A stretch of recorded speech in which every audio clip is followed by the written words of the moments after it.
শুধু পলায়ন না তো, ওই সময় হত্যাকাণ্ড হয়েছে, ৫, ৬, ৭, ৮তে মানুষজনকে মারা হয়েছে, লুট করা হয়েছে, অনেক কিছু করা হয়েছে। মানে এটা তো আমাদের দেখা দরকার যে কারা এটা করলো। যে আওয়ামী লীগ সরকারের পতন হয়েছে আসলে ৫ আগস্ট, আর বর্তমান সরকারের দায় মুক্তি দেওয়া হয়েছে ৮ আগস্ট পর্যন্ত। এই দায় মুক্তির কারণ কি, এবং আপনি যেটাকে স্মুথ ট্রানজিশন বলছেন সেইটার ক্ষেত্রেও আমরা দেখেছি নিউ এজের রিপোর্টটা আপনি নিশ্চয়ই দেখেছেন, যেখানে মধ্যে বলা হয়েছে যে এই কয় মাসে, অন্তর্বর্তীকালীন সরকারের কয় মাসে যে মোট কতজন আসলে এক্সট্রা জুডিশিয়াল কিলিং এর শিকার হয়েছেন।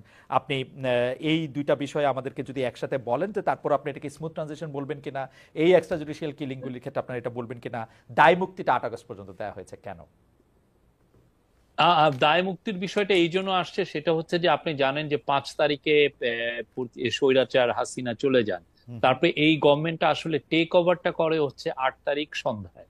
তো ফলে এই যে ৩ দিনের আগে আপনি তাহলে কি এই ৩ দিনের যে ঘটনা ঘটলো, এবং আমরা সাসপেক্ট করি যে এই ৩ দিনে অনেকে পালিয়ে গেছেন, তখন এই কাজটার তো আপনি দায়টা কি আমার উপরে আসে কিনা?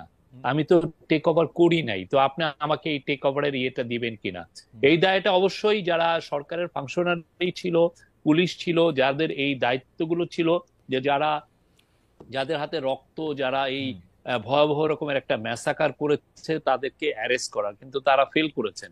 ফলে আমরা এসে যেটা হচ্ছে যে আমরা অনেক ক্ষেত্রেই একটা ব্যাড প্রেসের সম্মুখীন হচ্ছি। অনেকে এসে বলছে যে আপনারা কেন ধরতে পারছেন না, এই লোকগুলো বাচ্চা বাচ্চা ছেলেদেরকে কিভাবে নির্মম ভাবে হত্যা করেছে। আজকেও একজন মা উনি বলছিলেন যে তার ছেলেকে কিভাবে হত্যা করা হয়েছে। আরেকজন বাবা উনি বললেন যে তার ছেলেকে হত্যাও করা হয়েছে, এবং তার ছেলেকে ইভেন একটা মসজিদের তার ফুইনারালও করতে দেয়নি।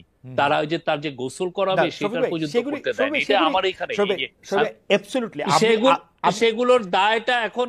হ্যাঁ, তারপরে যে জিনিসটা, সেটা আপনি সেকেন্ড যে কথাটা বললেন, যে এই যে এক্সট্রা জুডিশিয়াল কিলিং বা যে কোনো পোস্ট রেগুলেশন খুবই ভয়াবহ রকমের ক্যাওটিক হয়। সেই জায়গায় আমি মনে করি প্রফেসর ইউনূসের লিডারশিপের কারণে দেশে জাস্ট ১০০ দিনের মাথায় আমি বলতে পারি পুরোপুরি একটা নর্মালসি। আমরা কালকে ক্রাইমের ফিগার, পুরো দেশের যে ক্রাইমের ফিগার সেপ্টেম্বরের না অক্টোবরের আমরা দিয়েছি। ওইখানে আপনারা দেখবেন যে গত বছরের অক্টোবরে যতগুলো খুন হয়েছে, এবছর অক্টোবরে তার খুন 10টা কম, এবং সেপ্টেম্বরে একটু হাই ছিল। ওভারঅল আমরা মনে করি সিচুয়েশন হ্যাজ আমরা একটু আগের জায়গা থেকে আসি, যে ৬, ৭, ৮ তারিখে যা হয়েছে, বা ৫, ৬, ৭, ৮ তারিখে যা হয়েছে, তার জন্য দায় আপনাকে নিতে হবে না, কিন্তু আপনি প্রোটেক্ট করতে চাইছেন কাকে? শেখ হাসিনা পালিয়ে যাওয়ার পর যে ঘটনাগুলি বাংলাদেশে ঘটেছে, যারা মারা গেছে, যাদেরকে মারা, এইটার জন্য কেন ইনডিমনিটিকে ৩ দিন বাড়াতে হবে? আমি শফিক ভাইয়ের কাছে আসলে এটা একাডেমিক ইন্টারেস্টে জানতে চাই যে এটা কেন, মানে কাকে?